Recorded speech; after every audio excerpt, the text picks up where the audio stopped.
Hey, let me see your ID. What are you doing right here? What's this about? Do what I said. Give me ID. Listen, I'm not arguing. What is the reason? This area's got drug issues. Where you going? Who you meeting? I'm not giving personal details. What's the legal basis for ID? Stop resisting. A patrol officer decided a black man standing near the curb outside a crowded train station had to be involved in drugs. He walked up and demanded identification right away, without explaining a legal reason. The man didn't argue or raise his voice. He just asked what this was about and whether he was being detained. The officer didn't answer that clearly. Instead, he started acting like the questions themselves were a problem, and he kept tightening the situation until it turned into a public detention with phones recording from a few feet away. And before the story goes further, thanks for spending your time here today. Tell everyone where you're watching from in the comments, your state or your country. And if you watch stories about accountability, body cameras, and people staying calm while someone tries to push them around, hit like and subscribe. Now here's how it started. It was midday outside a commuter station that stayed busy all day. People were coming out of the doors in waves. Cars pulled up to the curb and left. Buses stopped, opened, closed. It was loud and fast, the kind of place where nobody expects an incident until one starts happening right in front of them. Andre Lewis was standing near the curb because he had an assignment. He was a federal agent on an active surveillance operation. He wasn't pacing. He wasn't approaching strangers. He wasn't doing anything dramatic. He was positioned where he could see what he needed to see without drawing attention. He kept his phone low and checked it like any other commuter. Officer Tyson Mercer saw Andre and made an assumption. Mercer didn't walk up like he was checking on someone's welfare. He walked up like he had already decided what Andre was. He moved into Andre's space and demanded ID immediately. Andre stayed calm. He didn't give long explanations. He didn't volunteer details. He kept it short on purpose because he was trying to protect an ongoing operation. He asked basic questions about why Mercer needed ID and whether he was free to leave. Mercer didn't like that.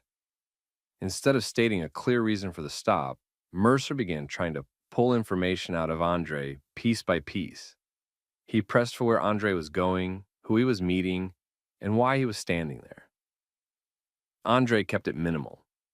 He didn't get sarcastic. He didn't raise his hands in the air. He didn't posture. He just didn't play along. That's when Mercer changed how he described Andre's behavior. Mercer started treating short answers as suspicious. He acted like Andre was being difficult, even though Andre was standing still and speaking normally. Mercer's tone got sharper. He stepped closer and began giving more commands. People around them started noticing because Mercer was turning it into a scene. Commuters slowed down. A few stopped and watched. Some moved around them to avoid getting close. One bystander, Maya Rios, took out her phone and started recording. She didn't run up. She didn't scream. She just held the camera steady and kept both of them in frame.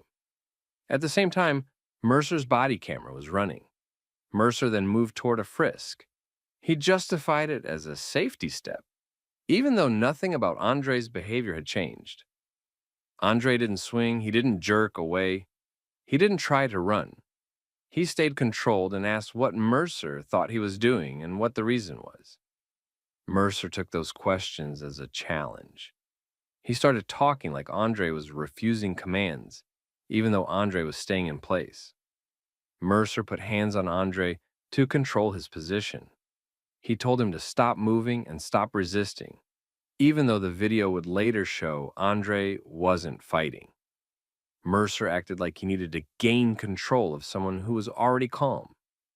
The public part got worse fast. More people stopped. More phones came up. The curb lane backed up slightly because drivers slowed down to look.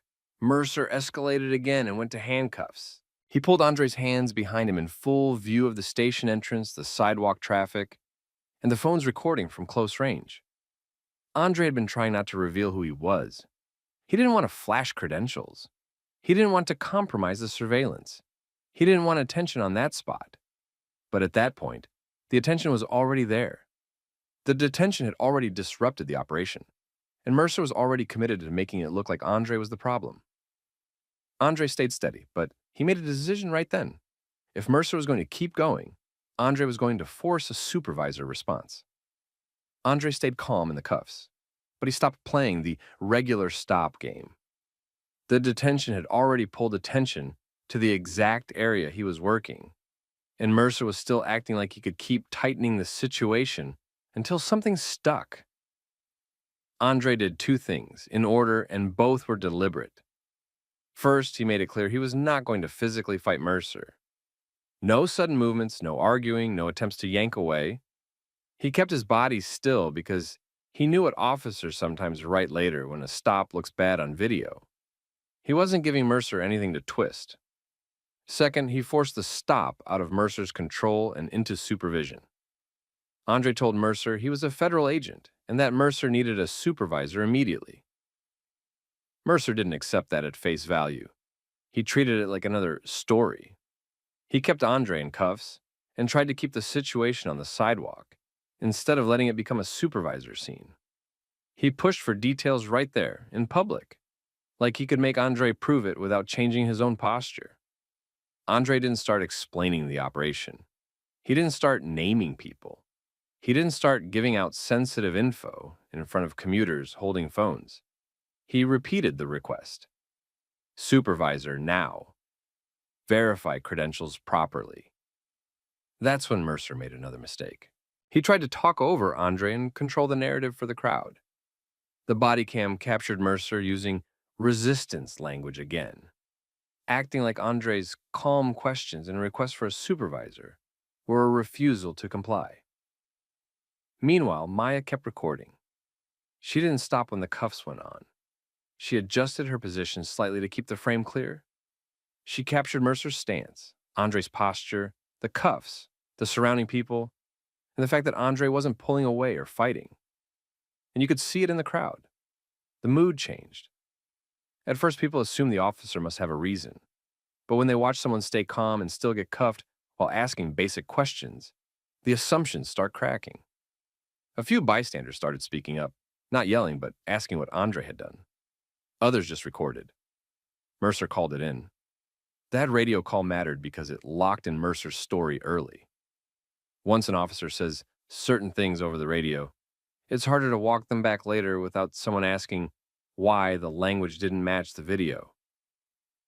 Within minutes, Sergeant Daniel Hart arrived. Hart didn't come in with the same energy as Mercer. He came in with the look of someone who knew this could go bad for the department fast. He took in the scene before speaking, cuffs on, multiple phones out, Mercer talking like he was defending his actions, Andre standing still. Hart separated the conversation. That was the first sign he wasn't going to let Mercer keep running it. Hart spoke to Mercer briefly, then turned to Andre. Andre didn't perform. He didn't try to embarrass Mercer for the crowd. He kept it professional and kept it short.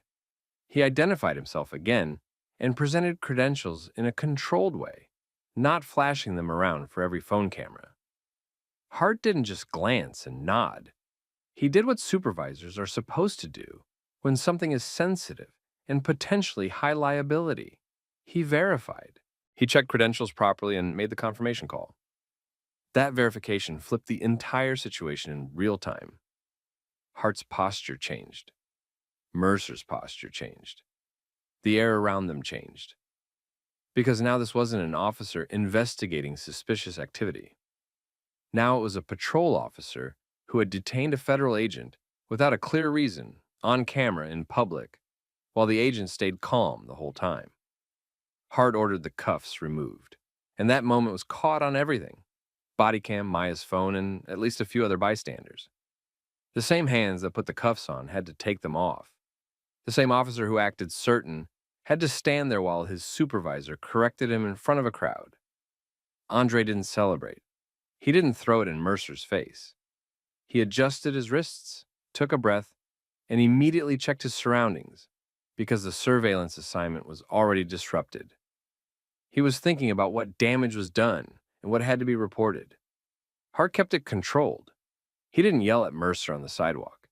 He didn't create a bigger scene than necessary, but he also didn't treat it like nothing happened. He watched the recordings being made. He knew the department couldn't pretend this was a normal stop. Mercer tried to explain himself. He referenced suspicious behavior and implied he had concerns before he demanded ID. But the problem was simple. The cameras showed the order of events. Mercer demanded ID first and tried to justify it afterward. The crowd heard it. The phones captured it. The body cam captured it. Hart ended the street portion quickly. He instructed Mercer to disengage. He spoke to Andre in a lower, more controlled way, confirming that Andre was free to leave and that the department would document the interaction properly. Andre left the immediate area not because he was satisfied, but because he had to deal with the operational fallout. His assignment was compromised. His presence was now known, and the station area had just been turned into a public incident. By the end of that day, there were already two versions of the story forming. One version was what Mercer would later write: a suspicious person, evasive answers, officer safety, resistance, and a detention that made sense. The other version was what the cameras captured: an officer making an assumption, demanding ID without a clear reason, escalating when he didn't get the answers he wanted, and using forced language while the person stayed calm. And the difference between those versions was going to matter, because this wasn't just a complaint anymore. This was a documented timeline with multiple recordings and a supervisor on scene who verified exactly who had been detained. By the next morning, this wasn't just a bad stop. It was a file with a timeline. Maya's video showed the start clearly. Mercer walked up and demanded ID right away. No clear reason given first, no report of a crime in progress, no matching description, just a demand. Then pressure when Andre didn't feed him details. Mercer's body cam filled in everything Maya's angle didn't catch. The exact order of Mercer's questions, how Andre answered, how quickly Mercer moved from talk to hands-on, and how often Mercer used the word resisting while Andre stayed controlled. Then other bystander clips surfaced, different angles, same story. That's what made it hard to spin. One video can be argued. 3 or 4 videos from different distances and angles becomes a timeline. And then Mercer wrote his report. The report read like a stop that made sense from the beginning. It claimed Mercer noticed suspicious behavior first, that Andre gave evasive answers, that Mercer feared for safety, and that Andre's behavior forced escalation. It described the handcuffs like they were the obvious outcome of Andre's conduct. But video doesn't care about a narrative. Video shows order, video shows tone, video shows who escalated first. Within days, the department had 2 things on their desk. 1, a clean sequence on camera, and 2, a written report that didn't match it. That's what triggered Internal Affairs. Internal Affairs didn't need to guess what happened. They laid out the footage in a timeline and matched it to Mercer's stated reasons. Every time Mercer claimed something happened before, they checked whether it actually happened before. Every time Mercer wrote "subject resisted," they looked for resistance. They also pulled dispatch and radio traffic. Mercer's wording over the radio got reviewed the same way because those early statements are what officers rely on later when they say, "This is what I believed at the time." Then, the department made the move that happens when they see risk bigger than one incident. They sent it to an outside civil rights review as well. That outside review focused on 2 questions. Was there reasonable suspicion at the start, or did Mercer create justification after he'd already decided Andre was a problem? Was this a one-off or part of a pattern? That second question is how Mercer's past caught up to him. They audited Mercer's prior stops, not just whether he made arrests. They looked at how often he demanded ID, how often he escalated to frisk, how often he used certain language, how often his reasons were vague, and whether his stop data showed a pattern in who he approached and how those encounters ended. The station stop became the example case because it was clean on video. And once you have one example on video, it becomes easier to recheck older stops that were previously just paperwork. Meanwhile, Andre wasn't just dealing with embarrassment. His surveillance assignment had been disrupted in public. A uniformed officer put him in cuffs in the exact area he was working. People recorded his face. The crowd's attention moved right to the location. Whatever low-profile advantage his team had was gone. Andre's agency documented that operational impact. The city's attorneys saw it immediately because it wasn't just hurt feelings. It was measurable disruption caused by an unjustified detention. The settlement talks moved fast for a reason. The evidence didn't leave room for a clean defense. The case ended with a $3 million settlement. Mercer was terminated, and the department had to do something public-facing that looked like more than a sacrifice of one officer. They had to show structural change because the recordings made it impossible to pretend this was just a misunderstanding. So the policy changes followed the same pressure points the videos exposed. Reasonable suspicion documentation tightened. Officers had to clearly state the reason for a stop before escalating, and supervisors had to review stops that moved quickly to frisk or cuffs. Stop data audits expanded. The department increased monitoring for patterns: who was being stopped, why, and what outcomes followed. Stops with vague justifications triggered extra review. Bodycam compliance got stricter. Not just turn it on, but your report has to match what the camera shows, with consequences when it didn't. Inside the department, people understood the real lesson. Mercer didn't get in trouble because the public got loud. He got in trouble because cameras made the timeline undeniable, and his paperwork didn't match.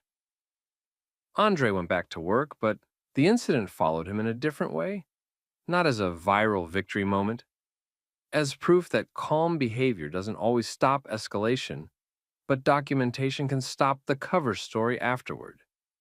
And Maya's role mattered more than she probably expected at the start. She didn't argue with Mercer. She didn't do anything risky. She simply recorded steadily from the beginning and kept the moment intact. That's why the timeline held. So here's the question for you. If you saw a stop like this in real life, calm person, no clear reason given, quick escalation, what would you do? Walk past, record, speak up. Drop your answer in the comments. And if you want more stories like this, realistic modern situations where the truth is in the details and accountability actually lands, make sure you like the video, share it with someone who needs to hear it, and subscribe so you don't miss the next one. All right, let me see your ID. I'm working. What rule am I accused of breaking? You need to leave and let me see your ID. I haven't been given a lawful reason to leave. Ask anyone here if I caused He a doesn't problem. belong here. Customers are uncomfortable. Who complained? Point them out. I've been seated and quiet. An entitled cafe manager thought she could turn a calm black man into a suspect just because he sat alone and didn't look right to her. What she didn't know is that the man at the table with a laptop, a legal pad, and printed case notes was a civil rights attorney who understood exactly how these situations got reported, recorded, and exposed. And she also didn't think through one simple thing. This cafe had cameras, and so did the customers. At this moment, we want to tell you that we're incredibly grateful you chose to spend your time with us today. Your support keeps this channel alive and thriving. Now tell us where you're watching from, city and state. And if you like stories where people stay calm, stick to facts, and accountability actually happens, hit like and subscribe so you don't miss the next one. Here's what happened in downtown Denver. Damon Price came into a co-working cafe to prep for a deposition. He picked a seat where he wouldn't be in anyone's way. He set up neatly, laptop open, legal pad beside it, and a small stack of printed case notes. He wasn't talking to anyone. He wasn't pacing. He wasn't filming content. He was doing what the room was designed for: quiet work. Elaine Mercer, the floor manager, noticed him and kept watching him. Not because he caused a problem, but because he was alone and focused. She watched long enough that it became obvious she wasn't checking on the room. She was checking on him. She walked over and questioned why he was there, like he owed her an explanation. Damon stayed polite and kept it simple. He told her he was working. He indicated his materials. He didn't argue. He didn't raise his voice. Elaine didn't accept that answer. She pressed him again, asking for details she didn't demand from anyone else. She tried to turn it into a membership test, then a purpose test, then a who are you meeting test. Damon didn't play along. He repeated that he had access to the space and he was using it normally. Elaine walked back to the counter and made a decision that changed everything. She called 911. She reported Damon as loitering and claimed he was making customers uncomfortable. She didn't mention that he was seated and quiet. She didn't mention that no one had complained. She used vague words that made the situation sound threatening without having to describe any actual behavior. Inside the cafe, the room looked the same as it had before. People kept typing. A couple customers glanced up when they saw Elaine on the phone. Nobody moved away from Damon. Nobody acted scared. The only person treating him like a problem was Elaine. Minutes later, a city officer walked in. It was Officer Kyle Mercer. He didn't come in to sort it out. He came in acting like the call already proved something. Kyle went straight to Damon's table and treated the situation like a removal, not a conversation. Damon stayed calm and explained he was working. He pointed to his laptop and notes. He made it clear he wasn't bothering anyone and hadn't been told any valid reason he needed to leave. Kyle didn't take that in. He demanded identification and kept pushing Damon into a corner where the only right answer was leaving immediately, no matter how unreasonable the demand was. Damon asked what rule he was accused of breaking and why he was being treated like a criminal for sitting and working. Kyle dismissed it and kept escalating his tone and posture. Elaine stayed close, repeating her claim that Damon didn't belong there and that people were uncomfortable. Damon pointed out the obvious. If customers were uncomfortable, Kyle could ask them. Kyle did not. A couple nearby customers spoke up anyway and made it clear Damon had been quiet and working the whole time. One staff member behind the counter looked uneasy, like they knew the call was unnecessary, but they didn't step in against the manager. Kyle ignored the witnesses and kept the focus on Damon's compliance. That's how these situations flip. The original claim doesn't hold up, so the officer starts treating normal questions as defiance. As Kyle continued, several customers pulled out their phones and started recording. The cafe also had visible security cameras. Damon didn't do anything to provoke a reaction. He stood slowly when Kyle ordered him to, kept his hands visible, and stayed controlled. Kyle then decided to arrest him. He labeled it trespassing, even though Damon had been sitting quietly and he had not caused a disturbance. And when Damon didn't accept the story being forced onto him, Kyle added obstruction, using Damon's questions and refusal to act scared as the excuse. Damon did not resist. He did not fight. Kyle handcuffed him right there in the cafe and walked him out past the counter while people filmed and watched. Elaine got what she wanted in that moment. Damon removed in cuffs. But the cameras and the witnesses got what they needed too. Kyle walked Damon out to the curb like the decision was already sealed. Damon stayed steady, said what needed to be said, and didn't give Kyle any reaction he could later describe as aggressive.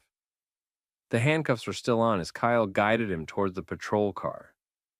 Outside, the scene looked even worse. People on the sidewalk noticed. A couple customers from inside followed far enough to keep recording. Damon didn't ask them to stop. He also didn't ask them to help. He focused on staying calm and making sure the basics were clear. He had been working quietly in a business open to the public, and he had not caused any disturbance. Kyle put Damon near the cruiser and started doing what officers do after they take someone into custody, confirming identity, checking the call notes, and trying to build a clean story around an arrest that already had witnesses. Damon gave his name and basic identification information. He also told Kyle, clearly and professionally, that he was an attorney and that he had been in the cafe to prep for a deposition. He didn't say it like a threat. He said it like a fact because it was. Kyle didn't change his tone. He treated it like another excuse. Then dispatch came back over the radio. Damon's name had been run through the system. Dispatch flagged that he appeared to be a licensed attorney. That mattered for two reasons. First, it made the situation more sensitive, because any false arrest was going to be harder to hide. Second, it forced Kyle to verify the reason for removal in a way he didn't do inside the cafe. Kyle paused. His whole pace changed. He went back to the cafe entrance with Damon still in cuffs nearby and started asking questions he had refused to ask earlier. He needed something specific, a clear statement from management that Damon had been formally trespassed from the property, and a reason that didn't collapse under basic scrutiny. Elaine tried to keep control of the narrative, but now she had a problem. A vague, "customers felt uncomfortable" wasn't enough when multiple customers were already on video saying there had been no issue. And if she claimed Damon had refused to leave earlier, that would raise the next question. What policy had he violated to justify removal in the first place? Kyle asked for the day pass or membership status. Staff at the counter, the ones who were actually doing the normal work, started giving answers that didn't match Elaine's urgency. Damon had been sitting quietly. Damon had not threatened anyone. Damon had not disturbed the space. Damon had been working. Kyle also had to deal with the cameras. The cafe had them. His body camera had them. And customers had their own footage starting from inside, continuing out to the sidewalk. Kyle wasn't the only one creating a record anymore. At that point, Kyle did what officers do when they realize the foundation is weak. He tried to turn it into a quick wrap it up and move on moment. He told Damon he was being released and that he needed to leave the property. Damon didn't celebrate. He didn't argue. He focused on documentation. He asked for the incident number and the reason he had been cuffed and removed. He asked for Kyle's name and badge information. He asked whether the trespass claim had been formally issued in writing or was just a manager's demand. He asked what specific behavior had been treated as obstruction.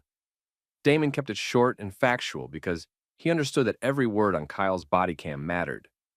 Kyle gave minimal answers and tried to end the interaction fast. He removed the cuffs. Damon stepped back, rubbed his wrists once, and immediately checked that his phone, wallet, and materials were still intact. Then Damon did the next important thing. He did not go quiet. He walked a few steps away from the cruiser, called someone at his firm, and explained what happened while it was fresh. He didn't dramatize it. He laid it out like a timeline. Seated and working, manager confrontation, 911 call, officer dismissal of witnesses, cuffs, removal, and sudden release only after dispatch flagged his license. Inside the cafe, the atmosphere had shifted. Customers weren't just uncomfortable anymore, they were angry. Some of them approached staff, asking why the police had been called at all. One employee looked like they wanted to disappear behind the counter. Elaine stayed rigid, acting like she'd done nothing wrong, but now she couldn't control the room. And the videos had already started moving. The first clips hit social media within hours.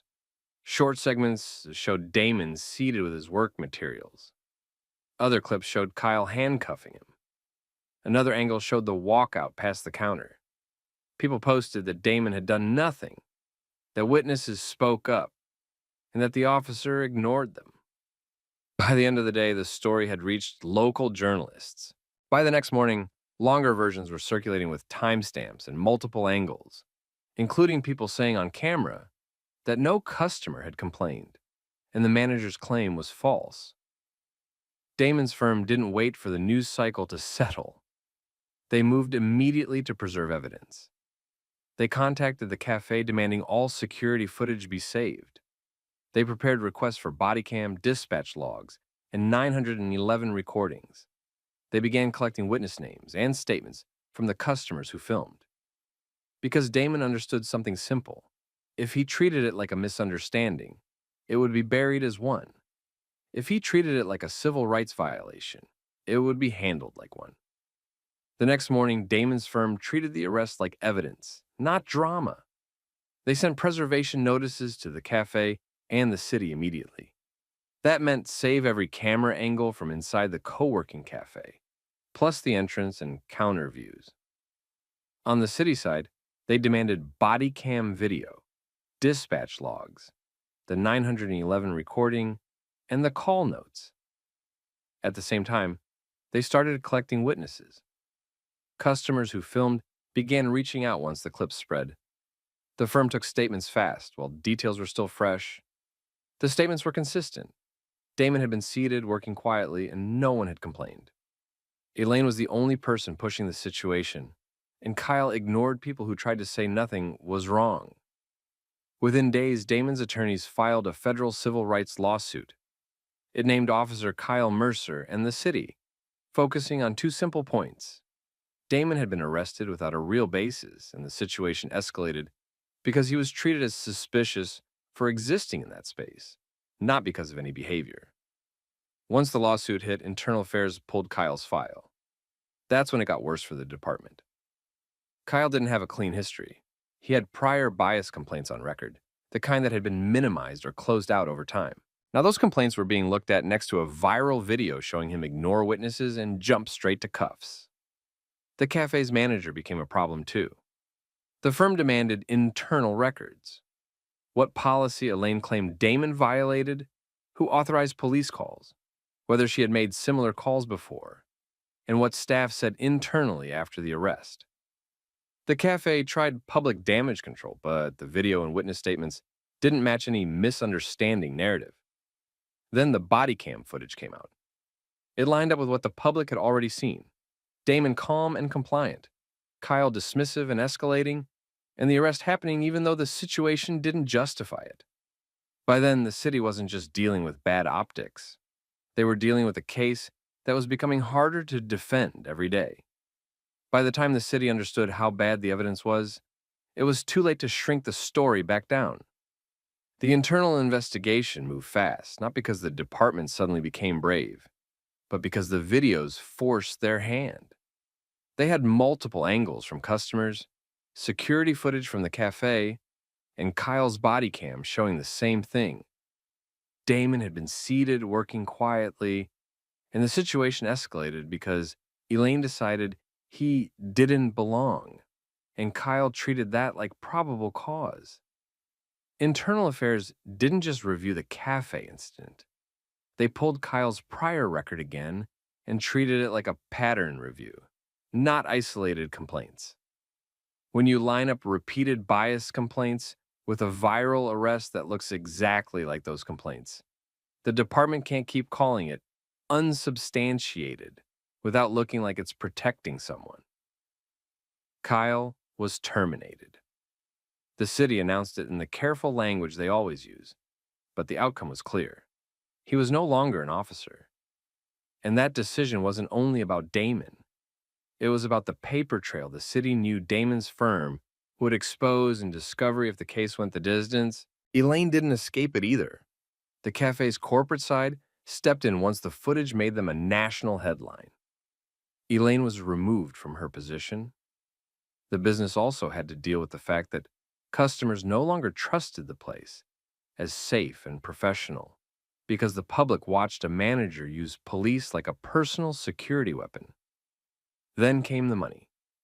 The city settled the civil rights case for $4 million. They didn't do that because they felt sorry.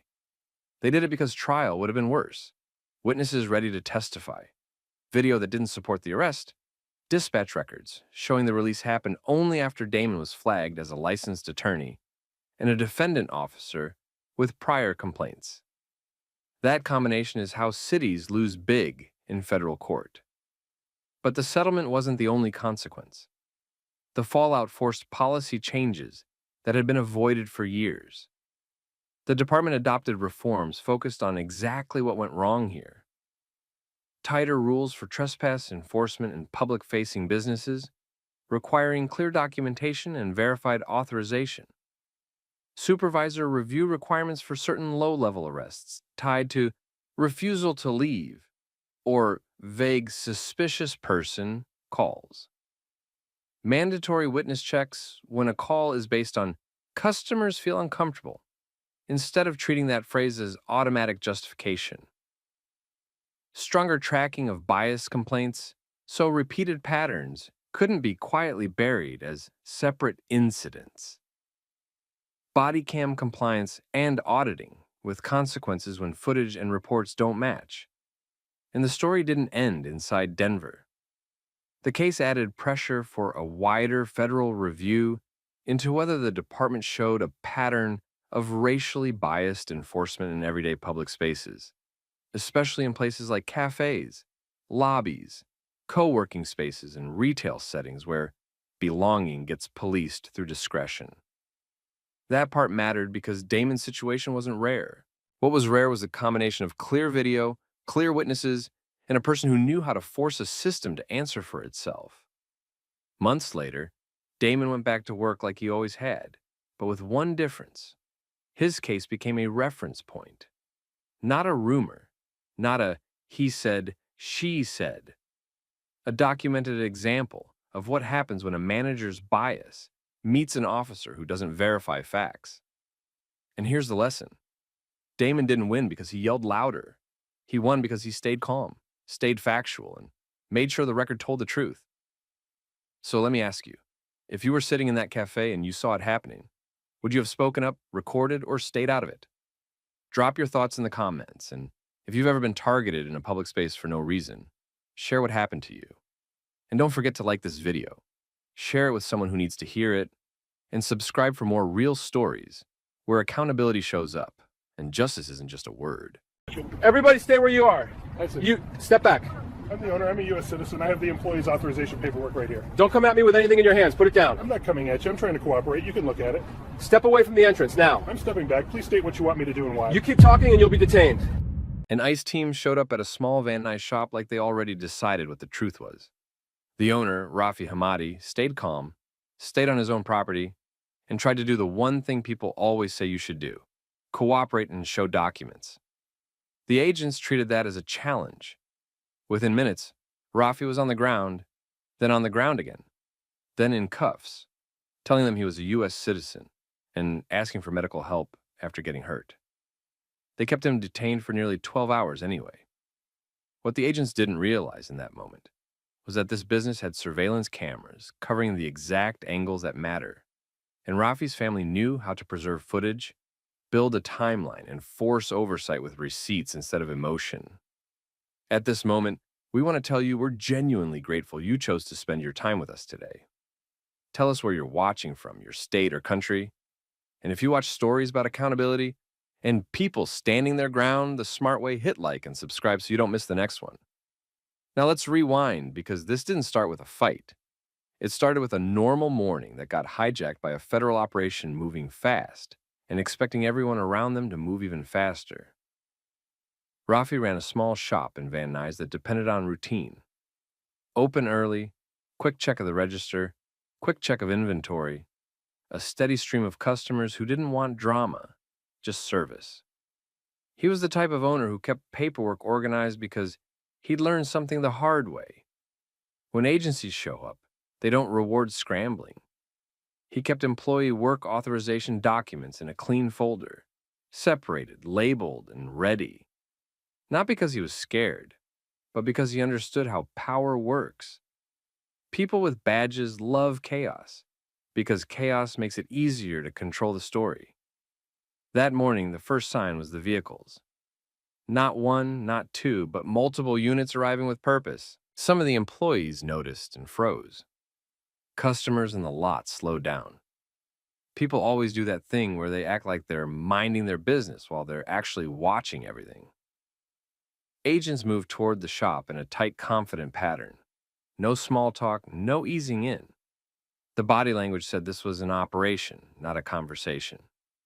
They started directing people, separating the staff, asking questions in a way that made it clear they weren't there to listen. The employees looked at Rafi because that's what employees do when the room turns unfamiliar. They look for the person who owns the room. Rafi came out from behind the counter and kept his hands visible. He did not run up on anyone. He didn't touch anyone. He didn't start yelling. He did what calm people do in high-pressure moments. He tried to slow the temperature down with facts. He told them he owned the business. He told them he was a U.S. citizen. He tried to present paperwork showing his employees' work authorization. This is where the power chess started. Because the agents weren't interested in the folder. They were interested in control. A folder means the situation becomes administrative. Control means the situation stays tactical. Tactical lets them treat the environment like a threat. So their next move was framing. They started treating Rafi's presence as interference. Not because he was blocking a door, not because he was hiding anyone, but because he was insisting on being part of what was happening inside his own business. They kept pushing him back verbally, trying to isolate him from his staff, from his paperwork, from his own authority. Rafi didn't match their aggression. He didn't do what they expected him to do. He didn't escalate so they could justify an escalation. He stayed in that narrow lane that makes bullies uncomfortable, calm, clear, and refusing to disappear. That's when the physical contact happened. The first time Rafi went down, it happened fast. The kind of fast that's meant to overwhelm. A shove, a loss of balance, and the ground. Employees reacted. Customers reacted. Someone in the lot lifted a phone. Inside the shop, the security cameras kept recording because they always record. And that's the part the agents never fully account for. They think the badge controls the narrative. Cameras don't care about badges. Rafi got back up. He looked shaken, not dramatic. People who actually get hit with reality don't perform. They recalibrate. He tried again to communicate who he was and what he was holding. He asked them to look at the documents. He repeated that he was a citizen. The agents treated repetition as defiance. They tightened the circle. They raised the pressure. They repositioned around him like they were trying to make him choose between backing away from his own staff or getting labeled non-compliant. That label is a tool. Once it sticks, anything that follows can be explained as necessary. Then came the second knockdown. This one happened where more people could see it. The lot had clearer sight lines. The cameras had better angles.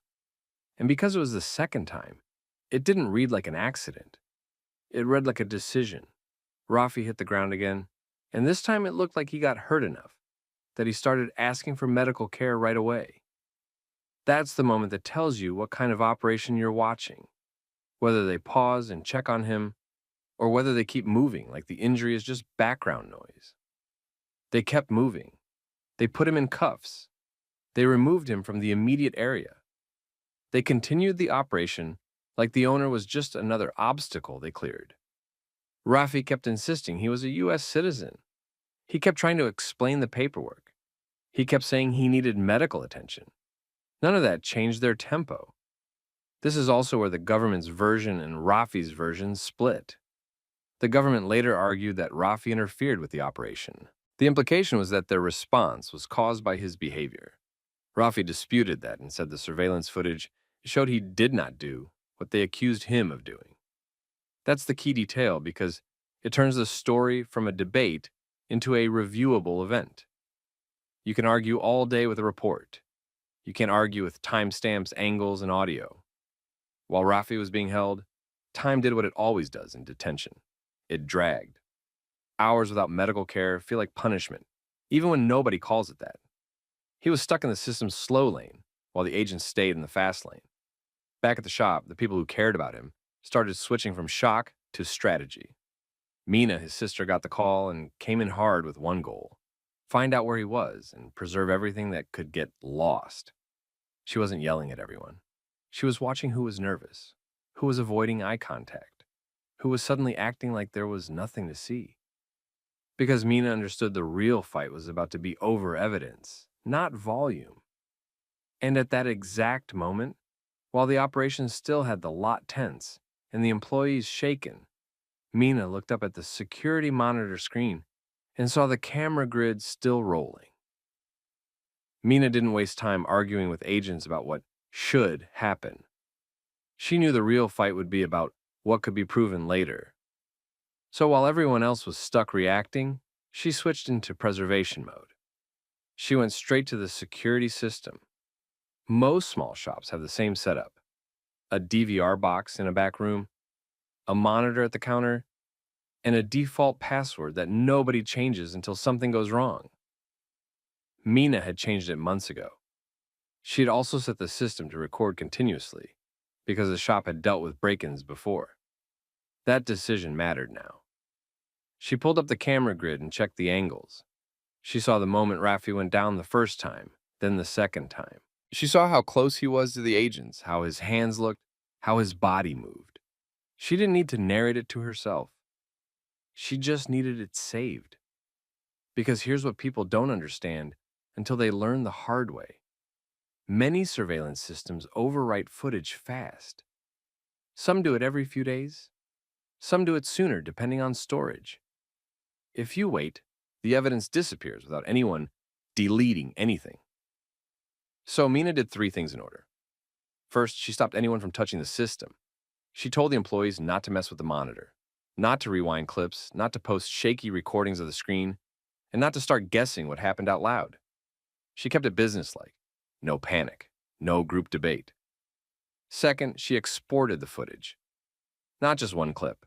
She pulled a full window of time. The minutes before the agents arrived, the initial contact, both takedowns, and the moment Raffi was cuffed and removed.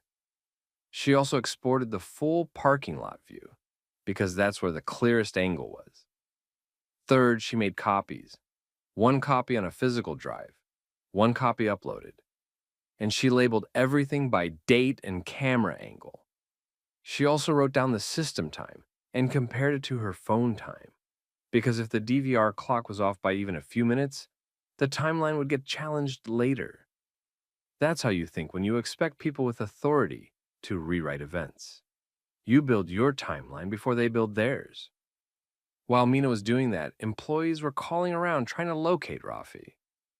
They got bounced between numbers, put on holds, and given vague answers. This part always looks the same. The person taken disappears into procedure, and the family gets treated like an inconvenience for asking basic questions. Mina kept calling anyway. She asked where he was being held. She asked for confirmation of his condition. She asked whether he'd been medically evaluated. She kept her words controlled. She did not give anyone a reason to label her hostile, and she got the same outcome over and over. No clear information and no urgency. Raffi, meanwhile, was stuck in the part of the system that runs on delays. He told them repeatedly he was a U.S. citizen. He tried to explain he was the owner and that he had documentation for the employees. He also told them he was injured and needed medical care. He wasn't asking for special treatment. He was asking for basic care after being knocked down twice. It didn't matter. Hours passed. The detention time stretched toward half a day.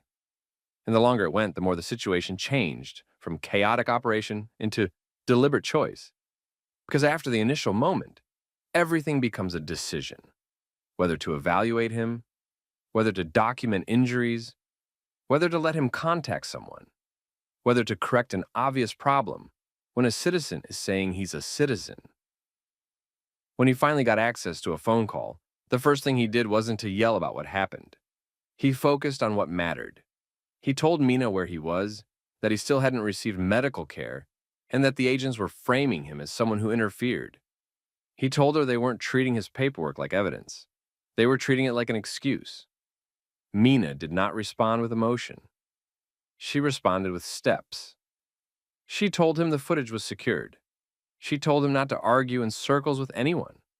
She told him to keep repeating the same key points: his identity, his citizenship, his injury, and his request for medical attention. She told him to ask for everything to be documented. If they refused, she told him to remember who refused. And yes, that's a harsh reality. When the system is moving against you, you start building the record while you're still inside it. By the time Raffi was released, nearly 12 hours had passed. He came out exhausted, in pain, and angry, but he kept it controlled. The first stop should have been medical. The second stop was evidence, because now there were 2 competing stories, and only one could survive contact with video. The government side was already taking shape around a familiar claim that Raffi interfered with an enforcement action. That's a useful claim because it's vague enough to cover a lot. It also shifts attention away from the takedowns and toward his behavior. Rafi's side was simpler. He said he didn't interfere, he said he tried to cooperate, and he said the footage showed what actually happened. Mina and Rafi met with an attorney within days, and the attorney didn't lead with outrage. He led with questions. What cameras existed? What angles? What timestamps? What audio? Who had copies? Who had access to the original system? Whether the footage had been edited? Whether the DVR clock matched real time? Whether there were witnesses with phones? Whether any neighbor businesses had cameras that caught the parking lot? This is where people start to see the difference between anger and strategy. Strategy is boring.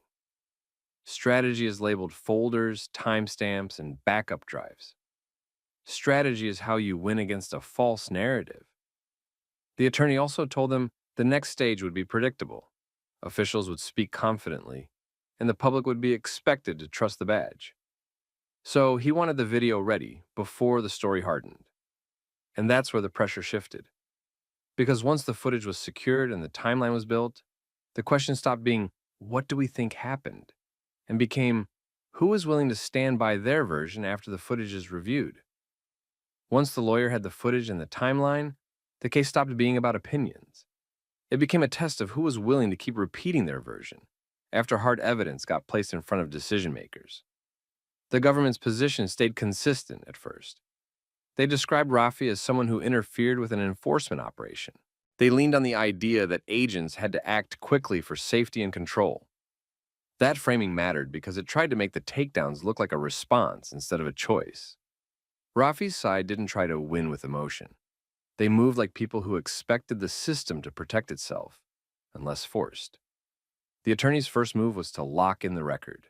He had Rafi document his injuries through an exam and photographs, not for sympathy, but for time-stamped proof. He had Mina sign an affidavit describing how the footage was preserved, when it was exported, and where the original DVR remained.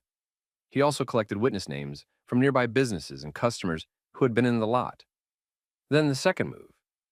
Requests and complaints that trigger oversight. They filed formal complaints that required responses. They requested detention logs showing start and end times. They requested use of force reports. They requested any body camera footage if it existed. And if it didn't, they requested the policies on recording. They requested operational notes that would show who made which decisions. That's how power chess works. You don't argue with the loudest person in the room. You pull the threads that force documentation. At the same time, they controlled the release of the surveillance video. They didn't dump it online with captions and hope people got it. They sent it to a local reporter who had a track record of getting records, not just reactions.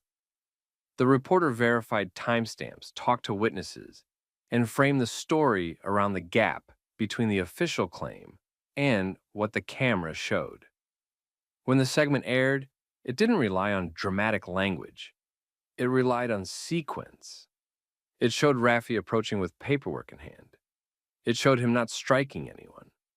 It showed him being taken down twice in a short span. It showed how quickly he went from owner trying to cooperate to detainee being removed. That put pressure on the agency in a way private complaints rarely do. Because now the public could see what usually stays inside reports. The agency response shifted the way these responses often do. First firm, then careful. They emphasized ongoing review language. They avoided discussing specific tactics. They pointed back to their interference claim without relitigating details on camera. But behind the scenes, the tone changed. Because once video circulates, every supervisor knows one thing. If the footage doesn't match the written narrative, somebody becomes a liability. The attorney filed a civil suit and kept it narrow and evidence-heavy. He didn't build it around speeches. He built it around documented time, documented injury, documented detention length, and documented refusal of medical care. He framed the question in a way that put decision-makers in a corner. If a business owner repeatedly stated he was a U.S. citizen and requested medical care after being injured, what justified keeping him for nearly 12 hours without treatment? That's not a debate question. That's a record question. Depositions followed, not dramatic ones, Just the kind where people get asked the same thing 3 different ways until the answer has to match the footage. Agents were asked to explain what they considered interference and where it appeared on video. They were asked who gave the order to detain him. They were asked why medical care wasn't provided when requested. They were asked what documentation was offered and whether it was reviewed. During this phase, the agency's story hit a problem that happens a lot when video exists. The big claim becomes hard to defend in small details. People can say, he interfered. It's harder to point to the exact moment and make it match the camera. The case didn't turn into a public trial spectacle. It turned into a quiet pressure campaign built on paperwork, evidence, and risk. And then came the outcome everyone claims never happens until it does. The agency moved towards settlement discussions. They did not frame it as wrongdoing. They framed it as resolution. That's how systems protect themselves while still paying the price. Rafi's side pushed for 2 things: compensation that acknowledged harm, and changes that reduced the chance of repeat behavior. The money mattered because injury and detention have consequences. But the changes mattered because Rafi didn't want this to just be a payout with no lesson. The settlement terms stayed controlled, like most do, but the practical consequences were real. Rafi received compensation. His attorney fees were covered. The agency faced internal review pressure, including scrutiny of how interference was being used as a catch-all label. The local field office tightened procedures around medical evaluation requests during detentions. And the biggest change wasn't even formal policy. The biggest change was awareness. Business owners in the area started upgrading cameras. They started backing up footage off-site. They started writing down badge numbers and vehicle plates when something felt off. They shared attorney contacts like people share emergency numbers. Not because they wanted conflict, but because they understood the rule. If you can't prove it, it didn't happen in the system's eyes. Rafi didn't turn into a public figure chasing attention. He stayed a business owner, but he did start doing one simple thing every month. He hosted a short after-hours session for nearby shops about documentation and evidence preservation. No politics, no speeches, just practical steps. Mina ran those sessions like a manager, not an activist. She taught people how to export footage properly, how to label it, how to preserve the original file, and how to avoid accidentally destroying metadata. She reminded them that phones help, but fixed cameras win cases. Months later, the shop was steady again. Rafi still had the same work ethic. What changed was his certainty. He understood that compliance alone doesn't protect you. Preparation does, and that's the real lesson here. If authority decides you're a problem, your calm won't stop them from pushing. Your paperwork won't matter if they refuse to look. The only thing that consistently forces accountability is a record that holds up under review. So let me ask you, if you were in Rafi's position, would you have known what to save, who to call, and what to document while the situation was still unfolding? And if you've ever been in a situation where someone in power tried to rewrite what happened, tell your story in the comments. Somebody reading it needs that roadmap. If you want more story times where the truth wins because somebody stayed calm and kept receipts, hit like, share this with a friend, and subscribe so you don't miss the next one. All right, hold up. I need to see your ID. Here's my identification. If you need confirmation, you can verify it through your normal channels. That doesn't mean anything to me right now. You're being detained while we sort this out. I already gave you ID. Verification is one call. Hands where I can see them.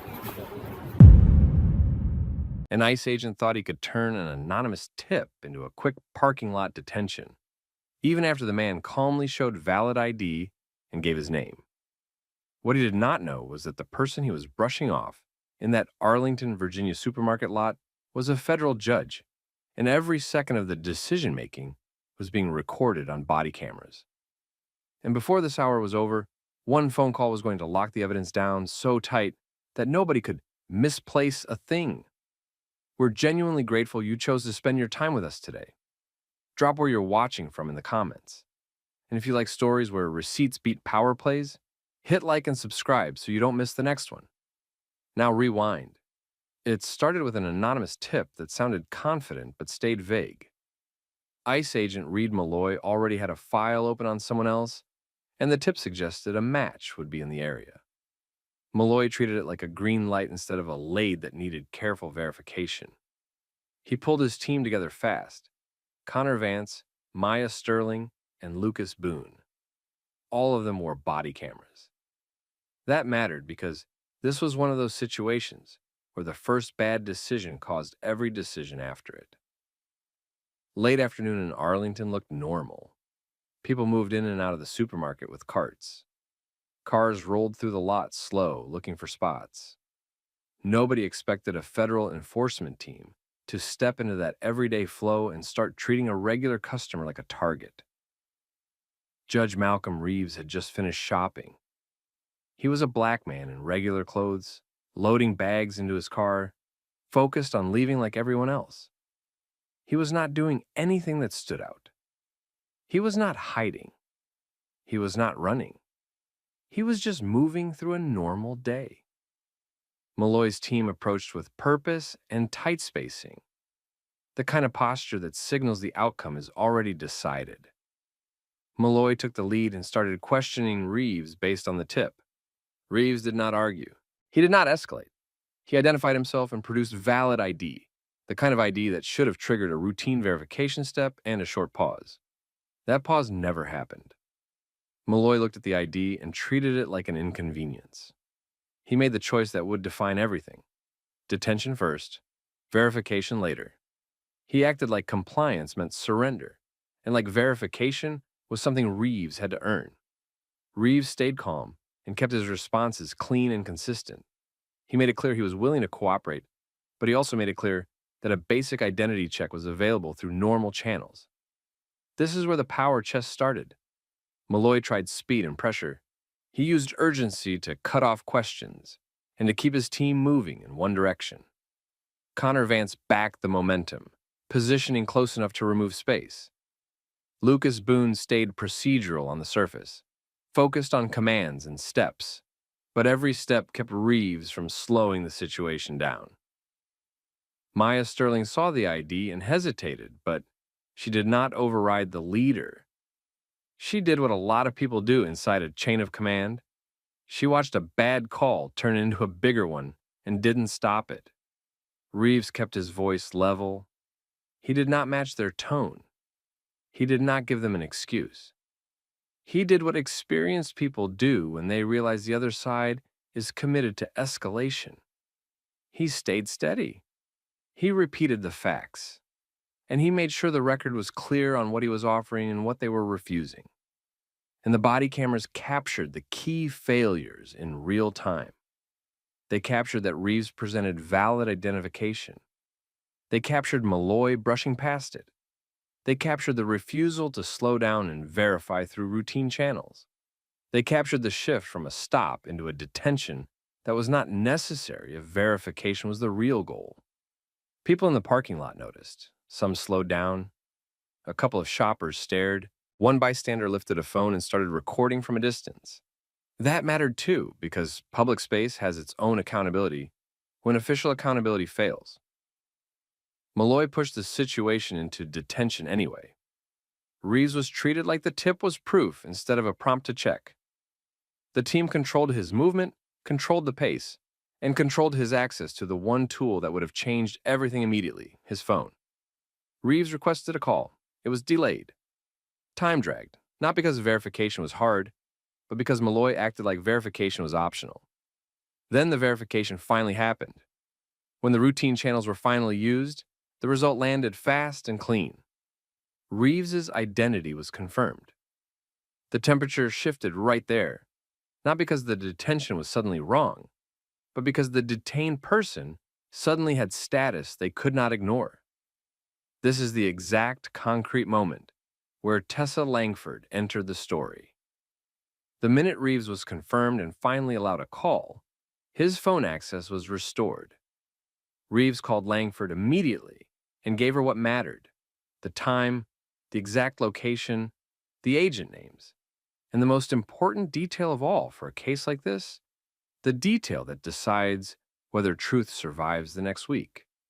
The body cameras were running. Langford did not waste the call on comfort. She treated it like an evidence rescue. Within that same hour, she sent a preservation and litigation hold notice to ICE leadership and agency counsel. Not vague, not polite, specific and immediate. She demanded the original body camera files and metadata be preserved without alteration, including upload and doc logs. She demanded dispatch and CAD records. She demanded tip intake notes. She demanded any facility video tied to Reeves's detention be frozen. She also moved on the supermarket angle right away, requesting their security footage before it could be overwritten. And she started securing witness phone videos before people got nervous or files disappeared.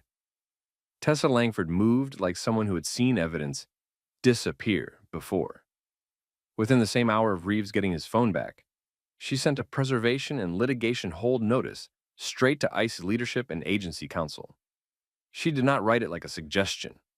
She wrote it like a clock was already ticking on automatic deletions, overwrite cycles, and quiet technical errors.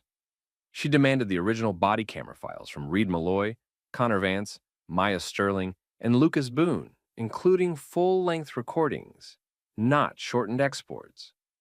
She demanded the metadata that proved when the cameras started, when they stopped, and whether anything had been trimmed. She demanded the upload and doc logs that showed exactly when those files were ingested into the system, from which device, and by which user account.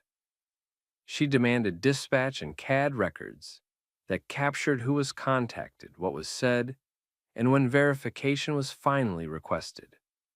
She demanded tip intake notes and any internal record of the anonymous tip that started the stop.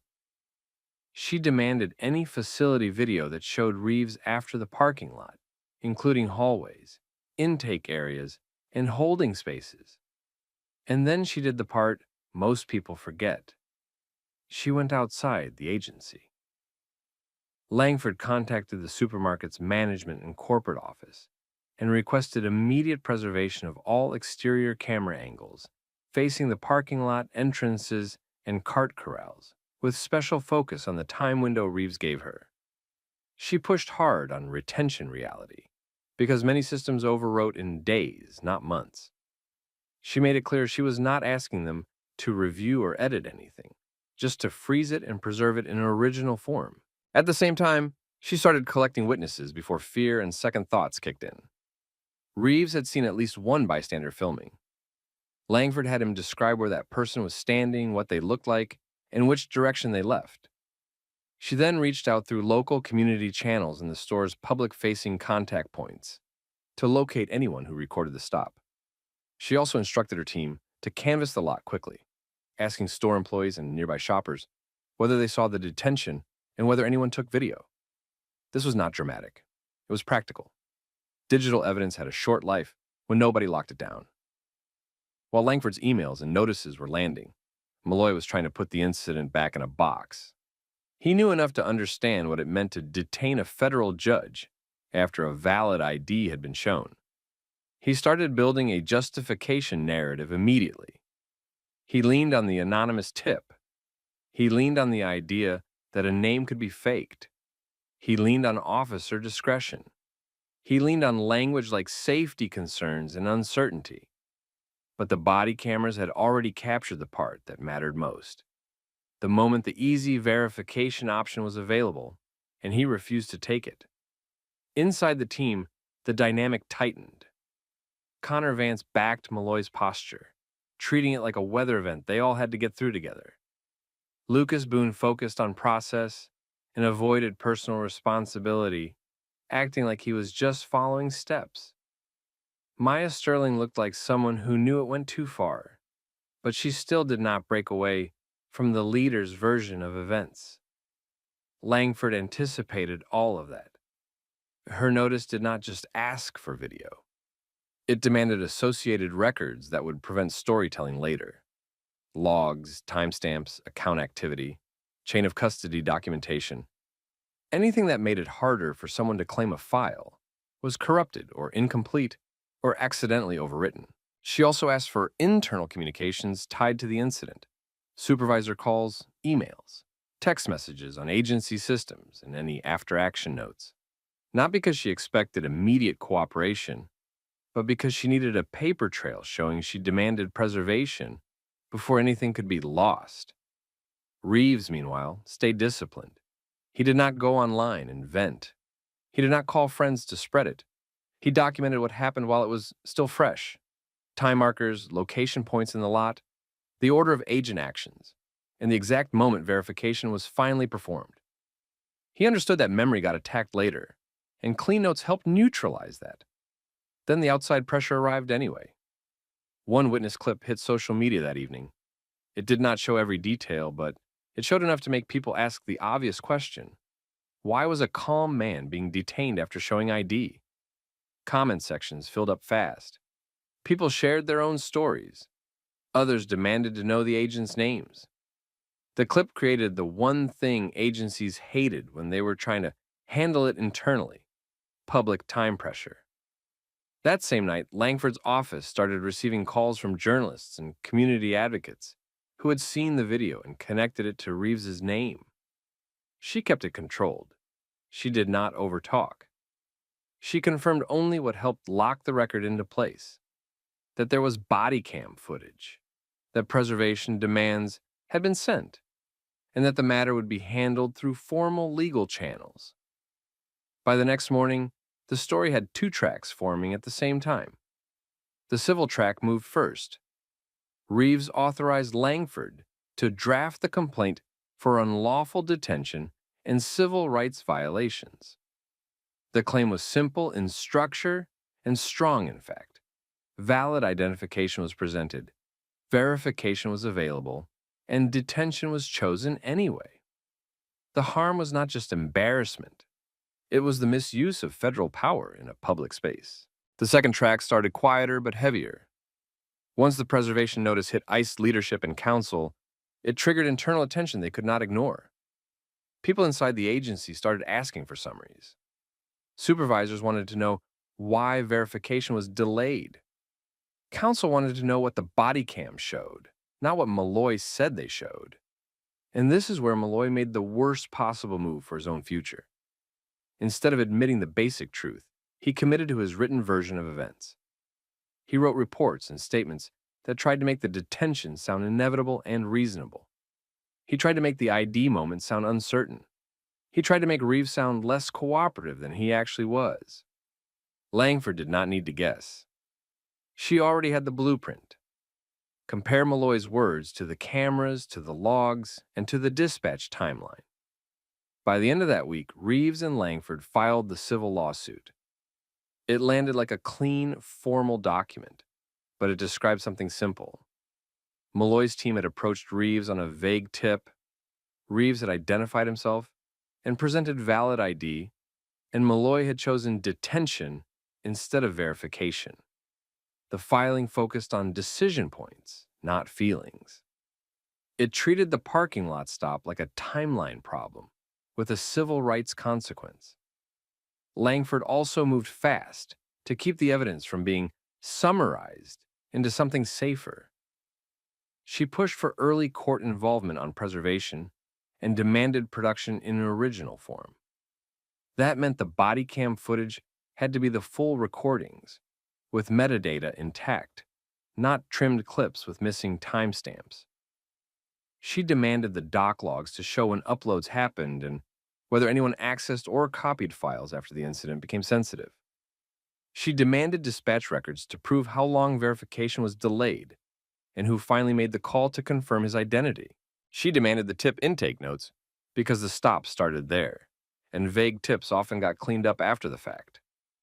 Inside ICE, the atmosphere changed from field confidence to administrative panic. Leadership wanted to know why a simple identity check wasn't done immediately once ID was shown. Agency counsel asked for internal summaries, but Langford's hold notice made one thing clear. If anyone altered or lost records after being told to preserve them, that became its own problem. Malloy tried to protect himself with paperwork.